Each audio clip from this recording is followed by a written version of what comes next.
संगत जी, जब हम सत्संग पर जाते हैं तो हम सोच लेते हैं कि हम तो अपनी मर्जी से सत्संग पर गए हैं, जबकि हमारी यह सोच गलत होती है।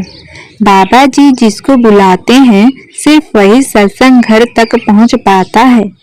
संगत जी, जो साखी मैं आपको सुनाने जा रही हूँ वो मेरठ के एक सत्संगी परिवार की है। बहुत ही प्यारी, बहुत ही सच्ची और बहुत ही भावुक साखी है। जब आप इस साखी को सुनेंगे तो शायद आपके दिल से भी यही निकले, वाह बाबा जी, आपकी लीला तो अपरंपार है। मेरठ का यह परिवार साधारण सा था, पति पत्नी और एक छोटा सा बेटा। घर में सत्संगी माहौल था, रोज सुबह शाम सिमरन भजन चलता था। पति पत्नी दोनों ने नाम दान लिया हुआ था और सालों में बाबा जी से जुड़े हुए थे। हर साल भंडारे में जाना, सेवा करना और सत्संग सुनना इनकी दिनचर्या का हिस्सा था। जीवन बहुत शांत चल रहा था। मगर संगत जी, जैसा कि बाबा जी अक्सर कहते हैं, कर्मों का हिसाब तो हर एक को देना ही पड़ता है। वही बात इस परिवार के जीवन में भी आई। साल 2022 में इनके घर में एक प्यारे से बच्चे का जन्म हुआ। पूरा घर जैसे खुशियों से भर गया। दादा दादी, नाना नानी, सबकी आंखों में खुशी थी कि घर में नई रौनक आई। माता पिता हर पल अपने बच्चे को देखकर मुस्कुराते।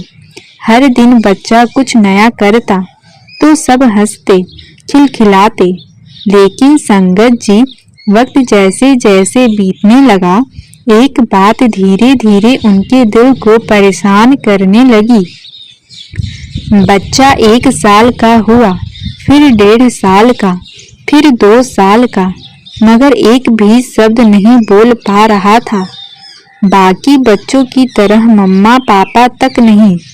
माँ तो थोड़ी चिंता हुई, लेकिन उसने खुद को समझाया, कोई बात नहीं, कुछ बच्चे देर से बोलते हैं, बाबा जी सब ठीक करेंगे।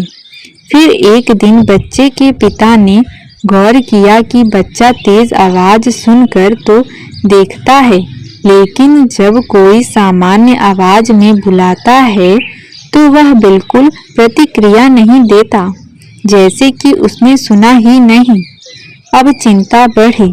घर के लोग कहने लगे, कहीं बच्चे को सुनने में परेशानी तो नहीं।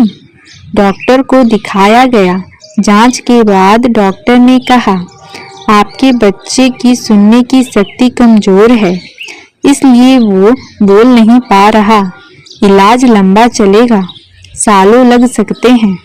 संगत जी, ये सुनकर उस माँ का दिल कांप गया, लेकिन फिर भी उसने डॉक्टर के सामने एक बात कही, डॉक्टर साहब, आप इलाज करें, लेकिन असली इलाज तो मेरे सतगुरु के पास है। मेरा बाबा जी मेरा बेटा जरूर ठीक करेंगे। डॉक्टर ने एक ईयर ड्रॉप दी और कहा, दिन में 3-4 बार बच्चे के कान में डालते रहना। पति पत्नी ने वैसा ही किया। 2 साल तक बिना रुके रोज वही दवाई डालते रहे, मगर बच्चे में कोई फर्क नहीं पड़ा। अब घर के बाकी लोग निराश हो चुके थे, लेकिन माँ का विश्वास अटल था। वो हर रात बच्चे को गोद में लेकर बाबा जी की तस्वीर के सामने बैठती और कहती, आपने दिया है बाबा जी, आप ही ठीक करोगे, बस मेरी आस्था पर दया रख लेना। समय बीतता गया, फिर भंडारे का समय आया।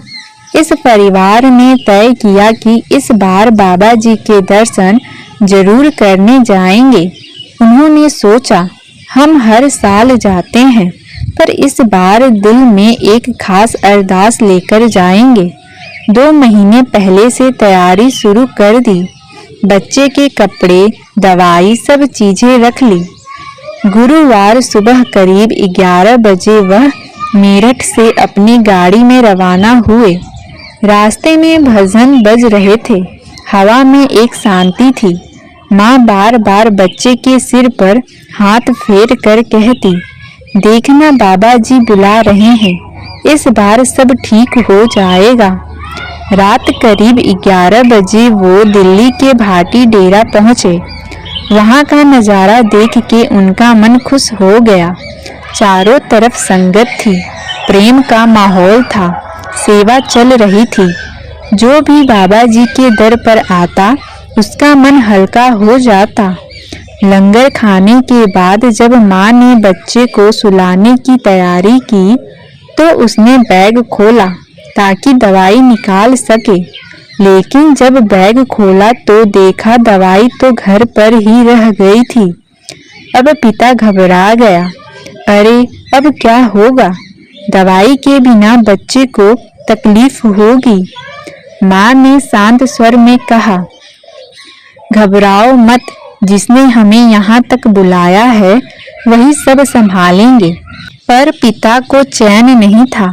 उसने डॉक्टर को फोन किया, डॉक्टर साहब हम दवाई घर पर भूल आए हैं, क्या करें? डॉक्टर बोला कोई बात नहीं, वहीं से कोई ईयर ड्रॉप ले लो, 2-3 दिन वही डाल लेना, फर्क नहीं पड़ेगा, घर आकर फिर मेरी दी हुई डालना। पिता ने सोचा कि डेरा अस्पताल से दवाई मिल जाएगी। गया भी, पर वहाँ वो ड्रॉप नहीं मिली। तो उसने तय किया कि बाहर जाकर मार्केट से ले आएंगे। वो पार्किंग में गाड़ी तक गया, बहुत परेशान था। तभी अचानक एक बुजुर्ग अंकल आए, सफेद कपड़े, चेहरे पर तेज, आंखों में एक अलग ही चमक। बोले, बेटा क्या हुआ, इतने परेशान क्यों हो? उसने कहा, अंकल मेरा बच्चा सुन नहीं पाता, दवाई घर पर ही भूल आया हूँ, अब समझ नहीं आ रहा क्या करूँ। बुजुर्ग मुस्कुराए और बोले, बस इतनी सी बात है, ये लो बेटा, मेरे पास एक एक्स्ट्रा ईयर ड्रॉप है, तुम रख लो। वो व्यक्ति दंग रह गया, बोला, अरे अंकल मैं पैसे दे देता हूँ। बुजुर्ग बोले, पैसे? बेटा जब किसी का काम बन जाए वही तो सबसे बड़ी खुशी है। इतना कहकर वो वहां से चले गए। जब पिता ने पीछे मुड़कर देखा तो कहीं दिखाई नहीं दिए, जैसे हवा में खो गए हों। वो दवाई लेकर वापस आया। माँ ने पूछा, दवाई ले आए? पिता ने कहा, हाँ, पार्किंग में एक बुजुर्ग मिले, उन्होंने दे दी। माँ मुस्कुराई, देखा, कहा था ना दादाजी खुद संभाल लेंगे। उस रात बच्चे के कान में वही ड्रॉप डाली गई। लंगर खाया, सिमरन किया और सो गए। सुबह जब आंख खुली तो सूरज की किरणें कमरे में आ रही थी।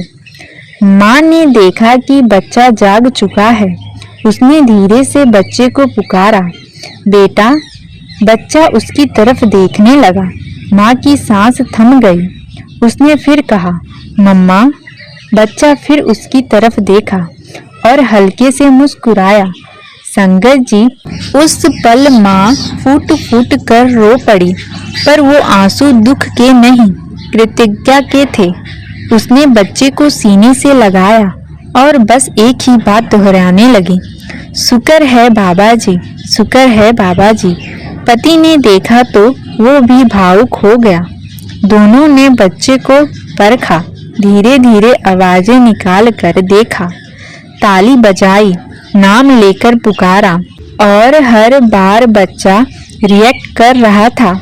अब उन्हें समझ आया कि ये सब किसी डॉक्टर का नहीं, किसी दवाई का नहीं, बल्कि सतगुरु की सीधा कृपा का नतीजा है। उन्होंने एक दूसरे को देखा और फिर दोनों के मुंह से एक साथ निकला, बाबा जी ने कृपा कर दी। अब सब समझ आ गया था।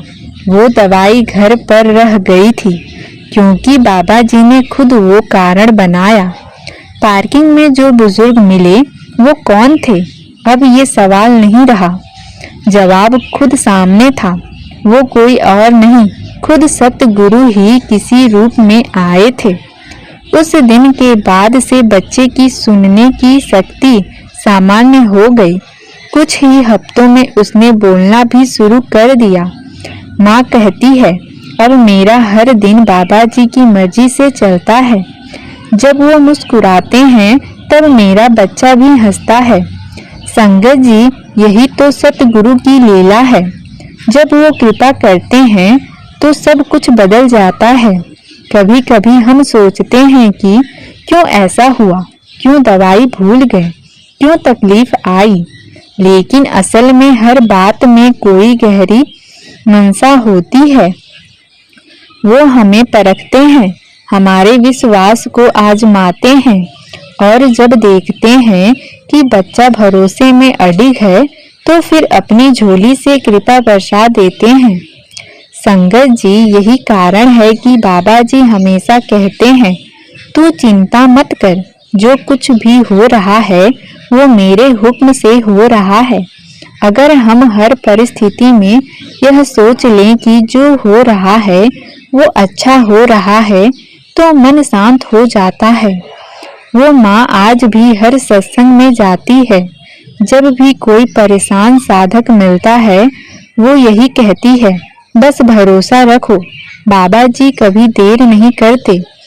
उसके आंसू आज भी गिरते हैं, लेकिन हर आंसू में प्रेम और शुक्र होता है। कई बार वो खुद से कहती है, अगर उस दिन दवाई साथ आ जाती तो शायद मैं ये नहीं देख पाती कि सतगुरु खुद कैसे अपने बच्चे को चिंता करते हैं।